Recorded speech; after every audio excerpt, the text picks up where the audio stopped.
Reka koro jalup jatend piny Kenya Rigathi Gachagua manosikoni ni en oyie gi wach mar Moses Kuria ni jofuambo nitiere kaka moko kuomgi obanyong.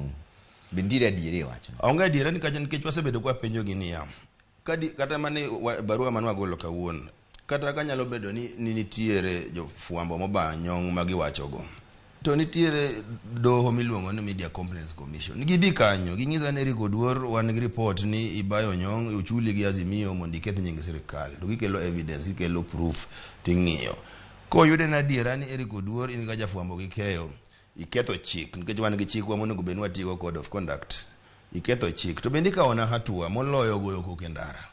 To wang'eyo maber ni goyo koke ndara no to mano en gimo timore sirkande duto te piny mangima. Ni sirkal pok nohero ga jofuambo. Sami neno ka sirkal ywakno to nyiso jofuambo tiyo tijigi makare. Koro wan ok wadwa ni jalup ker Gachagua opakwa.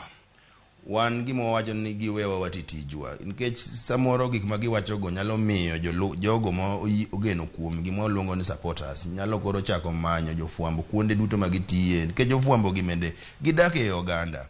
Koro ka gidak e oganda to isechako iso jo pinyno no gihero gi to nitie jogo bende mawinji ka Nyasaye mawinji ka DC ma gimoro amora miwacho to gibro luwo. Koro ginyalo yudo ka samoro jofuambo dhi e tich tido kichako rodhgi kwa seno kirodho kuom ndalo mokalo. Koro mane mosamino kwa go koko ni wang'eyo ni samoro kihero tich mwatiyo lakini kaka jatelo en gi jukumu mar ng'iyo ni jofuambo tiyo e yo makare kendo arita mar jofuambo ni kare.